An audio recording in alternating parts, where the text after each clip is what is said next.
एक बार स्वामी विवेकानंद के आश्रम में एक व्यक्ति आता है जो देखने में बहुत ही दुखी लग रहा था। वह व्यक्ति आते ही स्वामी जी के पैरों में गिर पड़ा और बोला कि महाराज, मैं अपने जीवन से बहुत ही दुखी हूँ। मैं अपने जीवन में बहुत अधिक मेहनत करता हूँ और काफ़ी लगन से भी काम करता हूँ, लेकिन कभी भी सफल नहीं हो पाया हूँ। भगवान ने मुझे ऐसा नसीब क्यों दिया है कि मैं पढ़ा लिखा और मेहनती होते हुए भी कभी भी कामयाब नहीं हो पाया हूँ और धनवान भी नहीं हो पाया हूँ। स्वामी जी उस व्यक्ति की परेशानी को पल भर में ही समझ गए। उन दिनों स्वामी जी के पास एक छोटा सा पालतू कुत्ता था।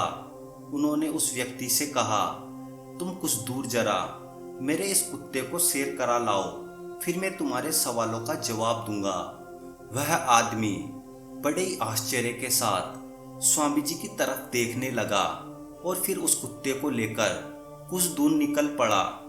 काफ़ी देर अच्छी खासी सैर कराकर जब वो व्यक्ति वापस स्वामी जी के पास पहुंचा तो स्वामी जी ने देखा उस व्यक्ति का चेहरा अभी भी चमक रहा था, जबकि वह कुत्ता बहुत हाँफ रहा था और बहुत थका हुआ भी लग रहा था। स्वामी जी ने उस व्यक्ति से पूछा कि यह कुत्ता इतना ज़्यादा कैसे थक गया, जबकि तुम तो अभी भी साफ सुथरे और बिना थके दिख रहे हो।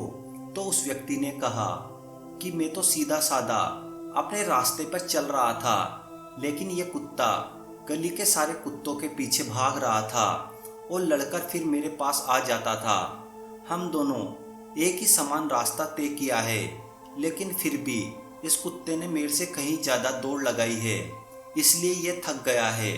स्वामी जी ने उस व्यक्ति को देखकर मुस्कुराते हुए कहा कि यही तुम्हारे सभी प्रश्नों का जवाब है। तुम्हारी मंजिल तुम्हारे आसपास ही है, वो ज़्यादा दूर नहीं है, लेकिन तुम अपनी मंजिल की बजाय दूसरों लोगों के पीछे भागते रहते हो और अपनी मंजिल से दूर चले जाते हो। दोस्तों, यही बात हमारे दैनिक जीवन पर भी लागू होती है। हम लोग हमेशा दूसरों का पीछा करते रहते हैं कि वो डॉक्टर है तो मुझे भी डॉक्टर बनना है, वो इंजीनियर है तो मुझे भी इंजीनियर बनना है, वो ज़्यादा पैसा कमा रहा है तो मुझे भी कमाना है। बस इसी सोच की वजह से हम अपने टैलेंट को खो बैठते हैं और जीवन भर एक संघर्षमात बनकर रह जाते हैं। तो दोस्तों, दूसरों की होड़ मत करो और अपनी मंजिल खुद बनाओ।